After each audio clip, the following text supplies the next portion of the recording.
আমি রাজু আচার্য। আজ এই অনুষ্ঠানে আপনাদের প্রত্যেককে জানাই স্বাগত। শুরুতেই যে বিষয়টা নিয়ে আজকে আপনাদের সামনে এসেছি সেটি হচ্ছে গজকেশরী রাজযোগ। এই গজকেশরী রাজযোগ সম্পর্কে অনেকেরই অনেক রকম ধারণা আছে।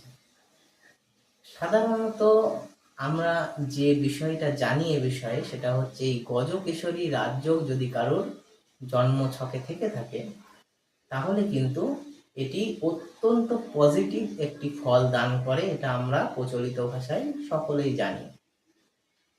কিন্তু এই গজকেশরী রাজযোগের পজিটিভ ক্রিয়া কখন অ্যাক্টিভ হবে, কত দূর এর পজিটিভিটি আমরা লক্ষ্য করতে পারবো, এর কি আদৌ কোনো নেগেটিভ ইম্প্যাক্ট আছে নাকি এর পুরোটাই পজিটিভ?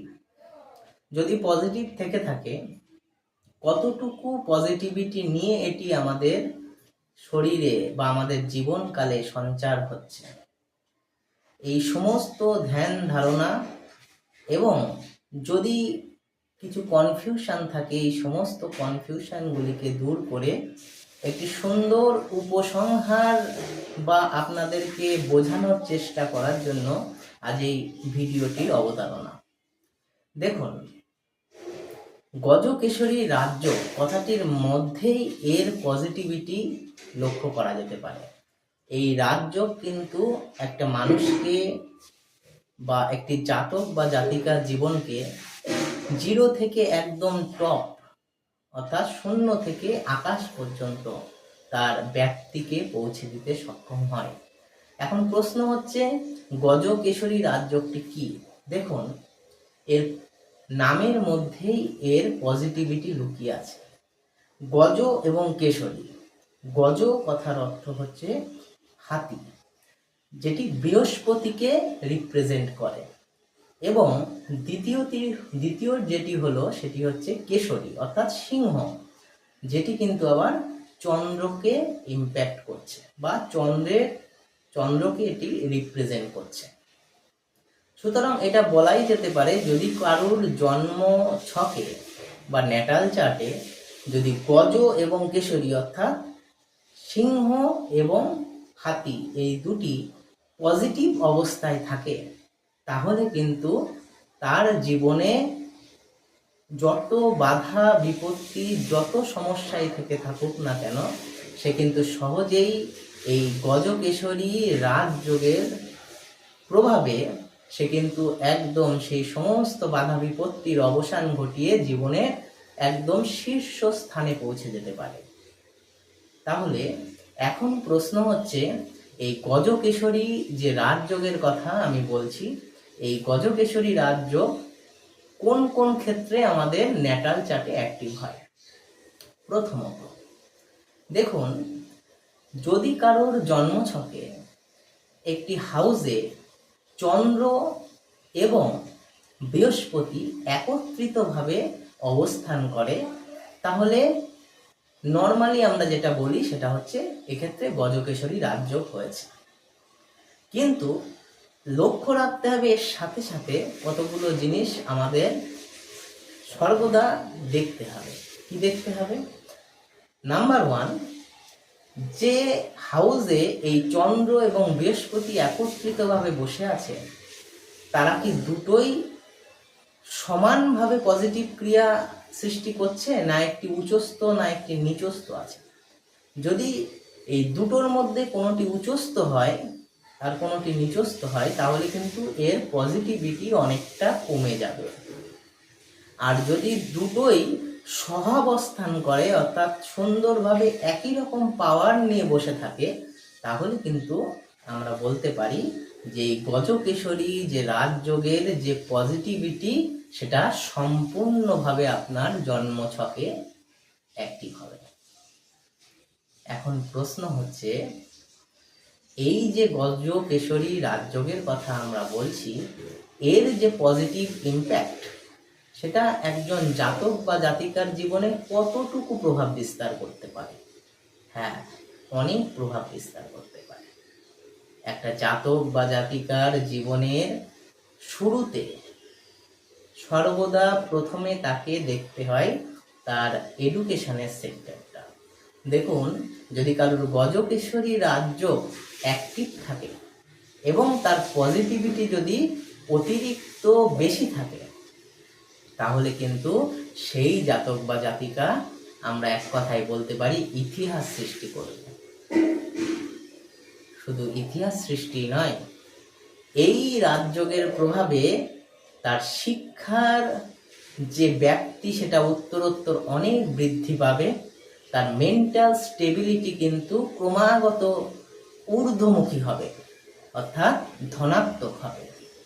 এই যে পজিটিভিটি, সেইটা জাতক বা জাতিকার কিন্তু জন্ম ছকে তার শিক্ষার দিকটা অতীব উন্নতির জায়গা সৃষ্টি করবে। নাম্বার 2, গজকেশরী রাজযোগ যদি হয়, তাহলে কিন্তু তার জন্ম ছক বা যে হাউসে হয়েছে সেই হাউস কিন্তু যদি কুপিত না হয়, অর্থাৎ পীড়িত না হয়। দেখুন, অনেকের জন্ম ছকের যে হাউসে চন্দ্র এবং বৃহস্পতি উভয় একসাথে বসে আছে, তথাপি সে কিন্তু সাফল্য পায় না। এমন এমন ব্যক্তি আছে যাদের কিন্তু ন্যাটাল চার্টে এই চন্দ্র বৃহস্পতি পরস্পর একই হাউসে বসে আছে, কিন্তু তারা কিন্তু সাফল্য পায় না। এক্ষেত্রে তারা কিন্তু অনেক সময় কাউন্সিলিং এর সময় তারা এসে জিজ্ঞাসা করে, দাদা আমার তো গজকেশরী রাজযোগ আছে, কিন্তু আমি তো সেইভাবে সাফল্য পেলাম না। তাহলে এক্ষেত্রে মাথায় রাখতে হবে সেটা শুধুমাত্র হাউসে ওই দুটো গ্রহ একত্রে বসে থাকলেই হবে না, এর পাশাপাশি কতগুলো জিনিসের প্রতি আমাদের লক্ষ্য রাখতে হবে। নাম্বার 1, দেখুন, যে হাউসে চন্দ্র এবং বৃহস্পতি বসে আছে সেই হাউসে মনে রাখতে হবে চন্দ্র এবং বৃহস্পতি তারা উভয়ই যেন একই নক্ষত্রে অবস্থান করে। তারা যদি একই নক্ষত্রে অবস্থান করে বা 10 ডিগ্রির মধ্যে অবস্থান করে, তাহলে কিন্তু এদের ধনাত্মক যে প্রভাব সেটা কিন্তু সব থেকে দীর্ঘস্থায়ী হয়।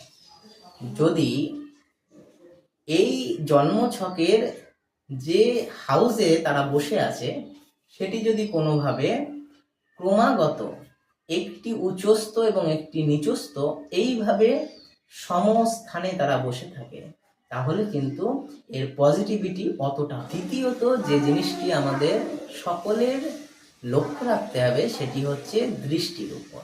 দেখুন, অনেক সময় বৃহস্পতির দৃষ্টি চন্দ্রের উপর পড়ে বা চন্দ্রের দৃষ্টি বৃহস্পতির উপর পড়ে।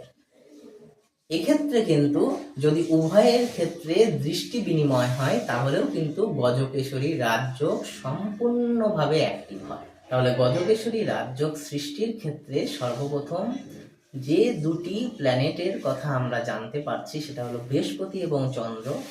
সর্বপ্রথম এই দুটি প্ল্যানেটের ক্যারেক্টার সম্পর্কে আমাদের জানতে হবে। দেখুন, চন্দ্র হচ্ছে এর সাইন হলো ওয়াটারি, অর্থাৎ এটি জলতত্ত্বের কারক।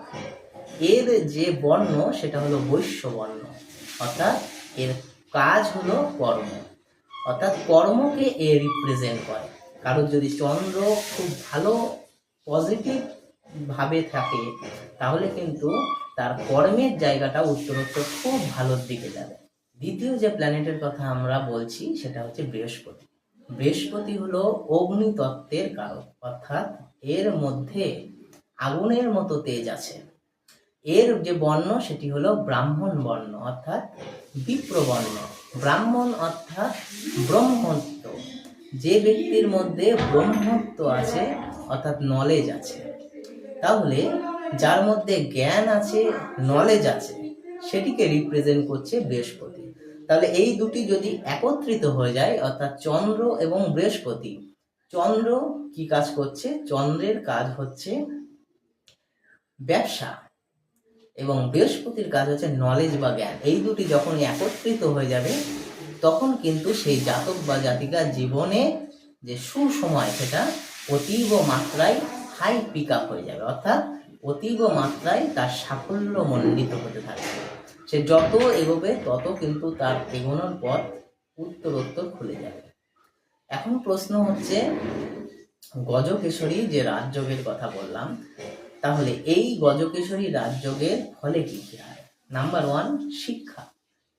একটা জাতক বা জাতিকার শিক্ষা এবং শিক্ষিত হওয়ার ক্ষেত্রে যত বাধা প্রতিবন্ধকতা আছে, সেই সমস্ত প্রতিবন্ধকতা কিন্তু আস্তে আস্তে গজকেশরী রাজযোগ যদি কারোর জন্মছকে থেকে থাকে, তাহলে কিন্তু সেই সমস্ত প্রতিবন্ধকতা পেরিয়ে সে আস্তে আস্তে উপরের দিকে উঠতে থাকবে, উচ্চ শিক্ষা লাভ হবে, প্রশাসনিক ক্ষেত্র এছাড়াও অ্যাডমিনিস্ট্রেটিভ লাইন এক্ষেত্রেও তাদের কিন্তু প্রবেশের যে সুযোগ সেটি উত্তরোত্তর খুব ভালোর দিকেই যাবে।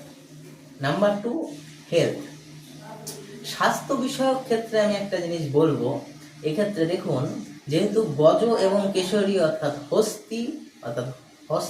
হাতি এবং সিংহ এই দুটি যেহেতু একত্রিতভাবে জন্মছকে স্ট্রং আছে, যদি এই হাতি সিংহের সহাবস্থান সমান হয়, তাহলে কিন্তু তাদের শরীরে তুলনামূলকভাবে যে শক্তি সামর্থ্য সেটি কিন্তু বেশি হবে। পরিশ্রমের ক্ষেত্রে কিন্তু তারা কখনো পিছু পা হবে না। সর্বোপরি তারা কিন্তু প্রচণ্ড পরিমাণে পরিশ্রমী হবে, এবং বৃহস্পতি চন্দ্রের সহাবস্থান থাকলে তার হেলথের ক্ষেত্রে কিন্তু সেই জাতক বা জাতিকা যথেষ্ট পরিমাণে স্ট্রং হবে, এ বিষয়ে কোনো সন্দেহ নেই। নাম্বার 3, মেন্টাল স্টেবিলিটি বা মেন্টাল হেলথ। দেখুন, মানসিক স্বাস্থ্যের ক্ষেত্রে কিন্তু এরা সর্বদাই পারদর্শী হবে, কেননা যার শারীরিক দিক থেকে কোনো অসুবিধা নেই সে কিন্তু মানসিকভাবেই অনেকটা সুস্থ বলে মনে করা হয়।